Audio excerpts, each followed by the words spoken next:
আমরা সবাই জানি বাংলাদেশ এখন ভয়াবহ বন্যার কবলে পড়ে আছে।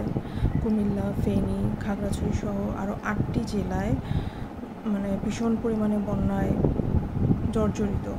সেখানকার মানুষের অবস্থা আমরা বুঝতে পারছি, দেখতে পাচ্ছি, খবরে দেখতে পাচ্ছি, ফেসবুকে নানা মিডিয়ার মাধ্যমে আমরা দেখতে পাচ্ছি।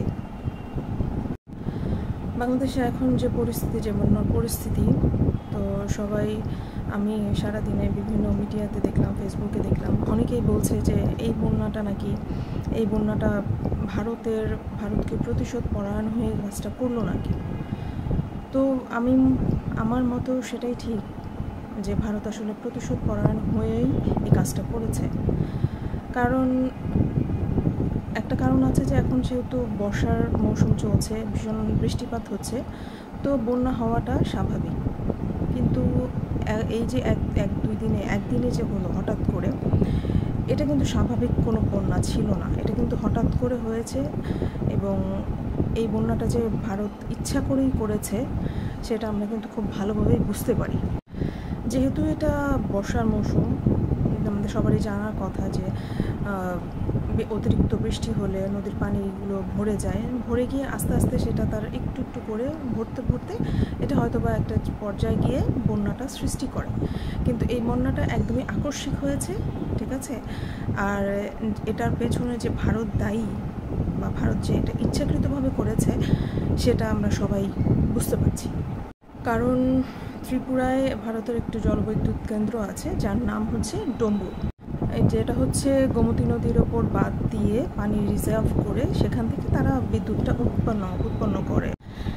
তো সেই গোমতী নদীর বাঁধটা হঠাৎ করে খুলে দেওয়ার কারণে এই আমাদের দেশে আকস্মিক বন্যাটা হয়েছে। আমরা জানি যে ভারতে ত্রিপুরা রাজ্যে বেশ কিছুদিন ধরে অনেক অতিবৃষ্টি হচ্ছিল, যার কারণে ওদের যে বাঁধের পানি অতিরিক্ত পরিমাণে রিজার্ভ হয়ে গিয়েছিল। এবং অতিরিক্ত পানি রিজার্ভ হয়ে যাওয়ার কারণে বাঁধের একটা সংকট থাকে ভেঙে যাওয়ার, সেই সংকট থেকে বাঁচানোর জন্যই মূলত বাঁধের পানি ছেড়ে দিতে হয়। কিন্তু ভারতের এটা উচিত ছিল নাকি যে পানিটা ছেড়ে দেওয়ার আগে বাংলাদেশকে অ্যাটলিস্ট জানানো কয়েক ঘন্টা আগে, যাতে আমরা এটার প্রস্তুতি নিতে পারি। কিন্তু ভারত কিন্তু সেটা করেনি। আমরা এটাও জানি যে বন্যার কারণে ভারতেরও কিন্তু অনেক ক্ষয়ক্ষতি হয়েছে ত্রিপুরা রাজ্যে।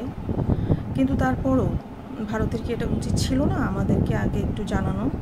তো তারা সেটা জানায়নি, যেটার কারণে স্বভাবতই আমাদের মনে হতে পারে, বা মনে হওয়া ঠিকই যে এটা তারা প্রতিশোধ পরায়ণ হয়ে এই কাজটা করেছে। তার অনেকগুলো কারণ আছে যা আমি বলছি। আমরা সবাই জানি ভারতের সাথে আমাদের সংযুক্ত নদীগুলোর সংখ্যা হচ্ছে টোটাল 54টা নদী আছে বাংলাদেশে, তার মধ্যে 53টাই নদী ভারতের সাথে সংযুক্ত আছে। এবং তারা হচ্ছে সেই 53টা নদীর বিভিন্ন জায়গায় তারা বাঁধ নির্মাণ করেছে, জায়গায় কিছুদিন দূর পর, যার কারণে বাংলাদেশের বেশিরভাগ নদীই কিন্তু আস্তে আস্তে শুকিয়ে যাচ্ছে। তো যে বাঁধের যে জয়েন্ট যে নদীগুলো আছে, সেটা আন্তর্জাতিক একটা আইন আছে, যে আইনটা ভারত কখনোই বাংলাদেশের জন্য মানেনি। সেই আইনটা হচ্ছে, যদি এরকম কোনো সংযুক্ত নদী থাকে, সেখান থেকে যদি আপনারা বাঁধ নির্মাণ করতে চান, ঠিক আছে, সেক্ষেত্রে আপনাদের হচ্ছে দুইটা দেশেরই চুক্তি করতে হবে, এবং কি পরিমাণে পানি আপনারা দিবেন আরেকটা দেশ থেকে সেটারও কিন্তু একটা পরিমাণ দেওয়া থাকে। সেই পরিমাণ পানি ভারত কখনোই দেয়নি। ভারত যে কাজটা করে হচ্ছে, শুকনো মৌসুমে তারা পানিগুলোকে রিজার্ভ করে রাখে, যার কারণে বাংলাদেশের অধিকাংশ নদী শুকিয়ে যাচ্ছে। পদ্মার মতো এত বড় নদীও কিন্তু জায়গায় জায়গায় চর পড়ছে এবং শুকিয়ে যাচ্ছে। এবং তিস্তার কথা তো আমাদের জানাই আছে, যেটা বিগত 50 যুদ্ধের পর 50 বছরেও সেটা কোনো কার্যকর হয়নি। একদম শত্রুতা পরায়ণ হয়েই ভারত এই কাজগুলো করে। কারণ ভারত কখনোই তার প্রতিবেশী রাজ্যগুলোর সাথে তাদের ভালো সম্পর্ক নেই। কারণ ভারত শুধু চায় রাজত্ব করতে, আরেকটা তার প্রতিবেশী রাজ্যগুলোর উপরে তাদের কাছ থেকে সুবিধা ভোগ করতে চায়, কিন্তু কখনো তাদের কোনো সুবিধা তারা দিবে না। তারা হাত পেতে নিবে, কিন্তু হাতটা উপর করে কাউকে কিছু দিবে না। এটা হচ্ছে ভারতের প্রধান চরিত্র। তো ভারত এখন যে কাজটা করেছে, হঠাৎ করেই আমাদের বাঁধ ছেড়ে দিয়েছে, যেটাকে আমরা ফ্ল্যাশ ফ্লাড বলি, যার কারণে হয় কি, পানিটা একদমই মুহূর্তের মধ্যে অনেক পরিমাণে পানি চলে আসে। চলে আসার কারণে আমাদের দেশের মানুষগুলো, তাদের কোনো পূর্ব প্রস্তুতি ছিল না, এবং যার কারণে বাংলাদেশের লাখ লাখ পরিবারগুলো যারা একদম নিঃস্ব হয়ে গেল, অনেকেই মারা গেছে। আমি এই পর্যন্ত 2-1 জনের মৃত্যুর খবরও পেয়েছি, এবং হাজার হাজার পরিবার তারা একদম পুরো পরিমাণে নিঃস্ব হয়ে গেছে, একদমই পথে পড়ে গেছে। ভারতে কোনো কিছু চিন্তা না করে, কোনো কিছুই চিন্তা না করে কাজটি করে দিল। আর এটা যে ভারত প্রতিশোধ পরায়ণ হয়ে করছে, এটার কারণগুলো হচ্ছে যে ভারত কখনোই আমাদের যে এই ছাত্র আন্দোলন ছিল এটাকে কখনোই তারা সমর্থন করেনি। তাদের পাপেট সরকার হাসিনাকে নামিয়ে দেওয়ার কারণে তারা আমাদের উপরে এমনিতেই ক্ষিপ্ত হয়ে আছে, এবং তারা আমাদের যে ডাক্তার ইউনূস স্যার, তাকেও তারা ভালো চোখে দেখছে না এখন পর্যন্ত, এবং তার সামনে নানা রকম সমস্যা দাঁড় করানোর জন্যই তারা এই কাজগুলো করছে। কয়েকটি ধাপই তারা পার করে এসছে।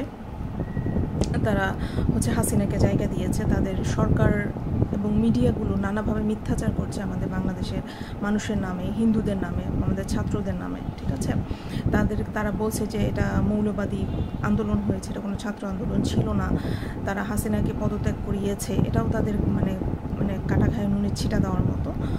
তো এই সব কিছু মিলিয়ে এই ভারত শুরু থেকেই একটা প্রতিশোধ পরায়ণ মন মানসিকতা নিয়ে আমাদের সাথে তারা সব কিছুই করে যাচ্ছে, ঠিক আছে।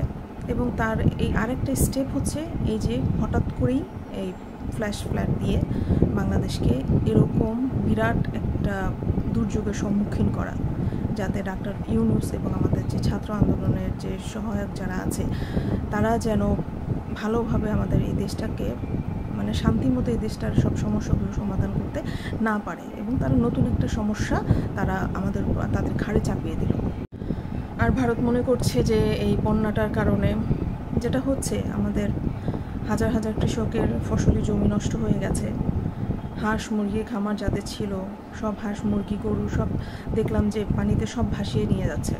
তো ভারত জানে যে এইটার কারণে আমাদের দেশ প্রচণ্ড পরিমাণে খাদ্য সংকটে পড়তে পারে, কিন্তু ইনশাল্লাহ আমরা জানি আমরা এত বড় বড় সংকট পার করে এসেছি, এই সংকটটাও আমরা পার করতে পারবো, পার হয়ে যাবে, হয়তো কিছুটা সময় লাগবে, কিন্তু আমরা পার হয়ে যাব। আর আমার কথা হচ্ছে যে ভারতকে এটা শিক্ষা আমরা এখন কিভাবে দিব। অনেকেই হয়তো বা আমি দেখেছি পিনাকি স্যার এবং আরও কিছু কিছু লোকজন আছে যারা, পিনাকি স্যার তো বহুত আগে থেকেই মানে ভারতীয় পণ্য বয়কট ডাক দিয়েছেন, আমিও তার সাথে সহমত, এবং এটাও জানাই যে সবাই ভারতের সব কিছু বয়কট করে দেন, সব কিছু, ভারতের পণ্য থেকে শুরু করে ভারতের খাবার পণ্য মানের তো সব কিছুই পড়ে, খাবার দাবার পোশাক, এবং ভারতীয় মিডিয়াগুলো দেখা, ভারতীয় ইউটিউব চ্যানেলগুলোকে সবগুলো ব্লক করে দেওয়া, ভারতীয় যে চ্যানেলগুলো টিভিতে চলছে সেই চ্যানেলগুলো ব্লক করে দেওয়া, যাতে এইসব চ্যানেলগুলো আমাদের টিভিতে না আসে।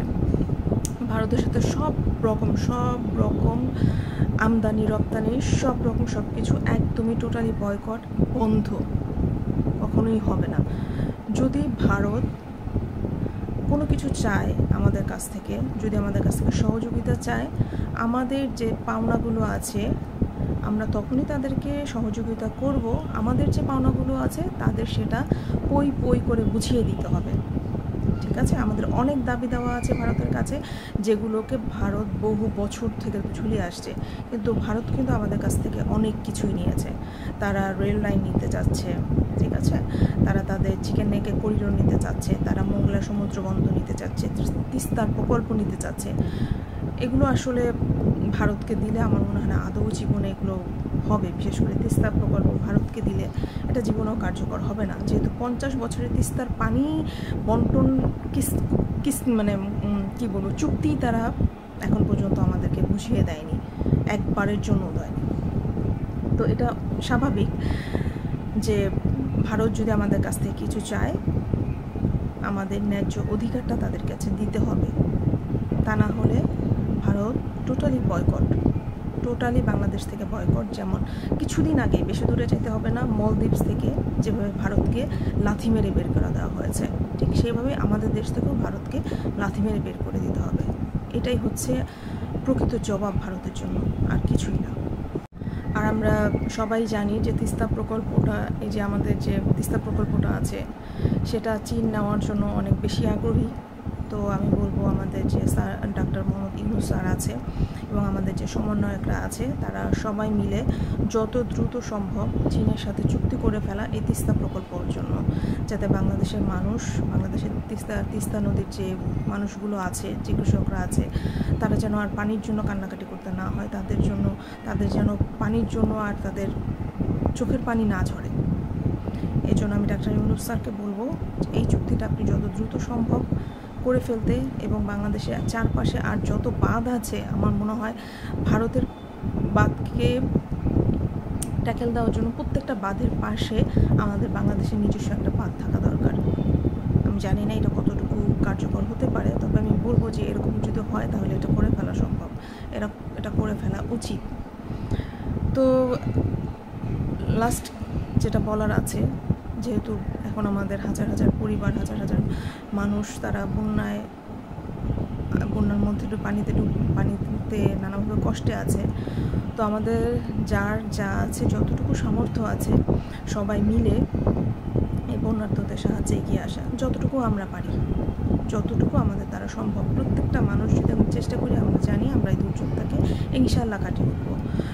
এই সব কিছুর মধ্যেও একটা হাসির কথা হচ্ছে, সেটা হচ্ছে যে আমাদের যে বন্যার সময় যে আমাদের যে মানবতার ফেরিওয়ালাগুলা আসতো বন্যার্তদের সাহায্য নিতে, তারা যেহেতু এখন নাই, তো আর তারা আসবেও না, তো আমাদের জনগণের পাশে আমাদের সাধারণ মানুষকেই দাঁড়াতে হবে। আমাদের যে বন্যায় যারা এখন ক্ষতিগ্রস্ত হচ্ছে, যারা অসহায় হয়ে পড়েছে, তো আমাদের যার জায়গা থেকে যতটুকু সম্ভব তাদেরকে সাহায্য করা।